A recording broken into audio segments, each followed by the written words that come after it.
13টা যে US base ছিল through out the Gulf countries বা মিডল ইস্টের 13টা বেসের প্রত্যেকটা বেস কিন্তু এখন ফুললি নন অপারেশনাল, একটাও কিন্তু অপারেশনাল না। ওখান থেকে majority of the troops have been shifted elsewhere, safe লোকেশনে নিয়ে যাওয়া হয়েছে, ডিসপার্স করে দেওয়া হয়েছে বিভিন্ন হোটেলে বিভিন্ন জায়গায়। এখন একটা জিনিস বোঝার ব্যাপার আছে, এই 13টা base was developed over many years, over many years. এখানে যে কোনো ধরনের আপনার অপারেশন চালানোটা মিলিটারি দৃষ্টিকোণ থেকে আমি বলবো এটা অ্যাবসলিউটলি সুইসাইডাল। তারা ছোট ছোট অনেকগুলো বোটকে তারা মৌমাছির ঝাঁকের মতো করে, মানে সোয়ার্ম করা যেটাকে বলা হয়, তারা পুরো ইউএস এর একটা শিপের এগেনস্টে তারা মাল্টিপল ছোট ছোট ছোট ছোট, মানে একটা পিঁপড়ার একটা দলের মতো আর কি তারা পাঠাচ্ছে। তো আপনি কয়টাকে এনগেজ করবেন? Total offensive against Iran by ground forces is absolutely unlikely. এটা সম্ভাবনা একেবারে জিরো। যদি সম্ভাবনা থাকতোই তাহলে ট্রাম্প আজকে নতুন করে কেন বলছে যে ইরানকে সে বোম্বিং করে সবকিছু একেবারে ধুলোয় মিশিয়ে দিবে, তার যত তেলকূপ আছে, তেল শোধনাগার আছে, অলরেডি তার তো যত, অনেক সৈন্যরা অলরেডি এসে গেছে যুক্তরাজ্য, মধ্যপ্রাচ্যে। ওরা মধ্যপ্রাচ্যে আসছে, বাট মধ্যপ্রাচ্যে আসা এক জিনিস, দিস ইজ স্টেজিং ফরওয়ার্ড, এটাও কিন্তু এক ধরনের ডেটারেন্স। এটা হচ্ছে হুম, লিভারেজ তৈরি করা। আপনি যখন নাকি একটা নেগোসিয়েশনের টেবিলে যাবেন, হুম। আপনাকে তো একটা লিভারেজ তৈরি করতে হবে। You have to send across the message to the other side যে শোনো, দেখো, তুমি যদি আমার কথা না শোনো, this are the kind of harms I am able to inflict on you. এই মেসেজটা দেওয়ার জন্য সে সৈন্য সমাবেশ ঘটাচ্ছে। But if you look at just, আমরা হরমুজ প্রণালীটি তো এখানে মূল মূল বোন অফ কন্টেনশন, হুম। বিকজ এই চোখ পয়েন্টটা পুরো গ্লোবাল অয়েল সাপ্লাই 20% এবং অন্যান্য বিভিন্ন রকমের সাপ্লাই, স্টিল, অ্যালুমিনিয়াম, ফার্টিলাইজার, বিভিন্ন রকমের সাপ্লাইয়ের একটা চোখ পয়েন্ট এটা। এটাকে যে কন্ট্রোল করছে আজকে ইরান, এটাকে বন্ধ করে রেখেছে। এটা কি তারা বন্ধ করে রেখেছে মুখের কথায়? এটা চারদিকে ওরা বলে আর্চ ডিফেন্স বলে। There are multiple small little islands spreading across the Hormuz Strait. এই জায়গাগুলোতে তাদের কিন্তু স্ট্রং পয়েন্ট আছে। ইরানের প্রত্যেকটা, যাতে খার্গ আইল্যান্ড থেকে শুরু করে, লারাক আইল্যান্ড থেকে শুরু করে, আবু মুসা, ওদিকে হচ্ছে সম্ভবত গিসাম, তারপরে ওমান সাগর তো দখলে নিয়ন্ত্রণে নিয়ে নিয়েছে। রাইট। তো এই পুরো জিনিসটা চিন্তা করে এখানে যে কোনো ধরনের আপনার অপারেশন চালানোটা মিলিটারি দৃষ্টিকোণ থেকে আমি বলবো এটা অ্যাবসলিউটলি সুইসাইডাল। এখানে যেমন আমাদের ফরাদ যে ভাই একটা কয়েকটা চমৎকার কথা পসিবিলিটিস এর কথা তারা বলছে, এগুলো কতটা আসলে সম্ভাব্য বলে আপনি মনে করেন? আপনি তো যেহেতু মিলিটারি অফিসার ছিলেন, আপনার কাছে মানে তারা প্যারাশুট দিয়ে নাম্বার ব্যাপারে বলছে, এটি কতটুকু পসিবিলিটি রয়েছে? তারা অন্যান্য যে উপসাগরীয় দেশগুলি রয়েছে এগুলোর মধ্যে তাদের বেজে সেখান থেকে তারা কি হরমুজের অপর প্রান্ত থেকে কি তাদের ওই অ্যাক্সেসটা পারবে কিনা, বা ওখানে কি তারা অন্তত পক্ষে হরমুজ প্রণালী এবং খার্গ আইল্যান্ডকে দখলের জন্য যে একটা স্ট্যান্ড নেওয়ার ব্যাপারে পরিকল্পনা করছে, সেটি কতটা সম্ভব মনে করেন? আচ্ছা, আমি জাস্ট ফর হাইপোথেটিক্যালি আমি ধরে নেই যে খার্গ আইল্যান্ডটাকে তারা দখল করে ফেললো। হুম। খার্গ আইল্যান্ডটাকে দখল করতে পারলেই কি হরমুজ প্রণালী ওপেন করে দেয়া যাবে, বা ওখানে অন্যান্য যে সমস্ত আইল্যান্ড গুলো আছে সেগুলোকে দখল কিন্তু করলেই কি কিন্তু ইরানের তেরো- ইরানের ইরানের হৃৎপিণ্ডে তো খার্গ আইল্যান্ড। এটা ওটা যদি ওটা হচ্ছে তাদের পুরোপুরি। হুম। অয়েল প্রোডাকশনের 90%, বা অয়েল যে ওরা যে এক্সপোর্ট করে তার হুম। 90% খার্গ আইল্যান্ড থেকে হয়। সো ওই একইভাবে, একই আবার পুরনো কথা, তারা তাদের ইকোনমির উপর হয়তো একটা সিভিয়ার ব্লো তারা অফার ডেলিভার করতে পারবে, but will it end up in ultimate victory? সে যদি হরমুজ স্ট্রেটটাকে ওপেন করতে না পারে তাহলে তো তার ভিক্টরিটা হচ্ছে না, because this is one of his war objective right now. এখন হরমুজ প্রণালী তো ফিজিক্যালি গার্ড করার প্রয়োজন নেই। হরমুজ প্রণালীতে যখনই কোনো কমার্শিয়াল ভ্যাসেল বা যা কিছুই যাচ্ছে from hmm. any part of Iran, they can launch a missile on that commercial। এবং আমরা তো জানি যে 13টা যে ইউএস বেস ছিল through out the Gulf countries বা মিডল ইস্টের 13টা বেসের প্রত্যেকটা বেস কিন্তু এখন ফুললি নন অপারেশনাল, একটাও কিন্তু অপারেশনাল না। ওখান থেকে majority of the troops have been shifted elsewhere, safe লোকেশনে নিয়ে যাওয়া হয়েছে, ডিসপার্স করে দেওয়া হয়েছে বিভিন্ন হোটেলে বিভিন্ন জায়গায়। এখন একটা জিনিস বোঝার ব্যাপার আছে, এই 13টা base was developed over many years, over many years. এই বেসগুলোকে ফোর্টিফাই করা হয়েছে সব দিক থেকে, এটা ডিফেন্স ইনশিওর করে। ওখানে তারা কিন্তু ছিল একটা ডিফেন্সিভ পশ্চারে, মানে একটা ফোর্টের মতো। এই প্রত্যেকগুলো বেসগুলো একটা ফোর্টের মতো করে ডেভেলপ করেছে।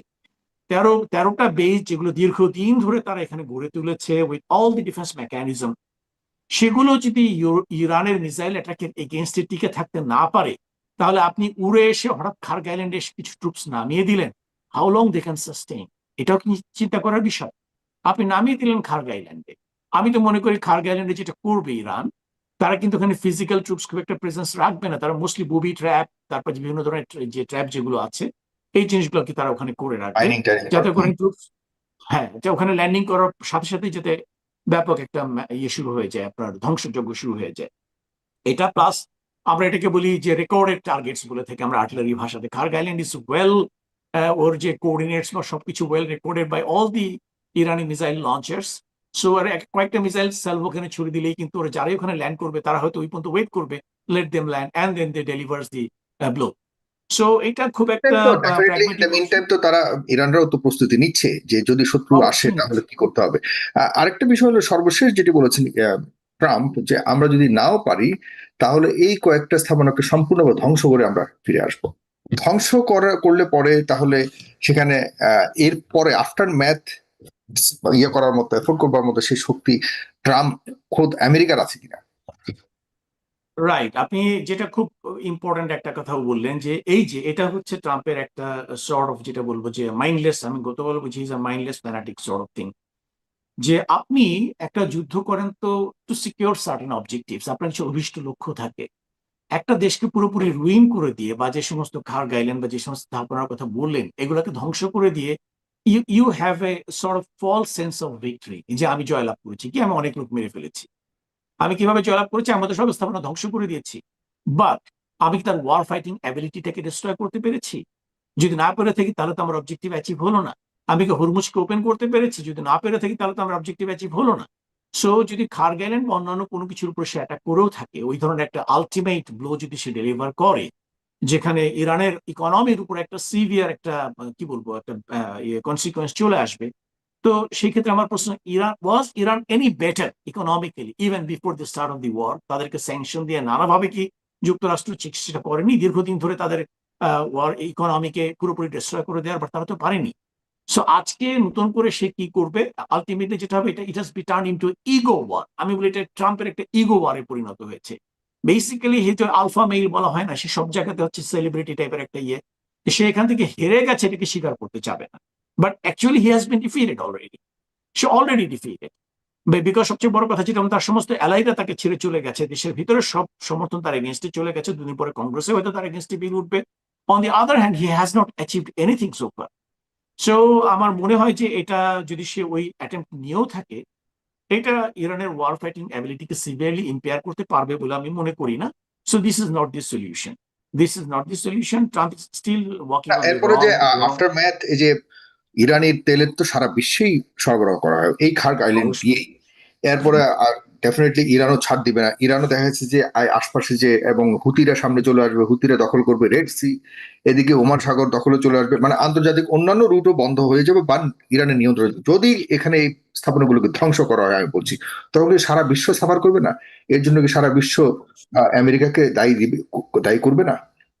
অবশ্যই করবে। এটা যদি তেলের সরবরাহ বন্ধ হয়ে যায় তাহলে তেলটা যারা যারা আমদানি করে থাকে, হুম। নোটেবলি চায়না, চায়নাও তো কখনো এটা হতে দেবে না। মানে তাদের একটা ডিফেন্স মেকানিজমে ডাইরেক্টলি ইনডাইরেক্টলি টার্গেট অ্যাকুইজিশন থেকে শুরু করে টার্গেট স্পটিং, বিভিন্ন জায়গাতে হয়তো তারা বিভিন্ন রকমের টেকনোলজিক্যাল সাপোর্ট ইরানকে দিয়ে যাচ্ছে, যেটা আমরা জানি না, through satellite and others, even up to spotting a target, guiding the missile, সবকিছুতেই কিন্তু তারা স্যাটেলাইট থেকে they can provide necessary information as well as guidance to the Iranian missiles. তো আমার মনে হয় চায়নাও অত দূর এগোতে দেবে না ট্রাম্পকে। একটা জিনিস এখানে খুব গুরুত্বপূর্ণ, এই যে ইয়েমেনের কথাটা যেটা তুললেন, যে হুথিরা যদি রেড সিটাকে ব্লক করে দেয়, হুম। এখানে শুরু থেকে আমি বলবো যে ইরান কিন্তু তার ওয়ারটাকে খুব সেন্সিটিভলি ওয়ারটাকে তারা চালিয়ে নিয়ে যাচ্ছে, কন্ডাক্ট করছে।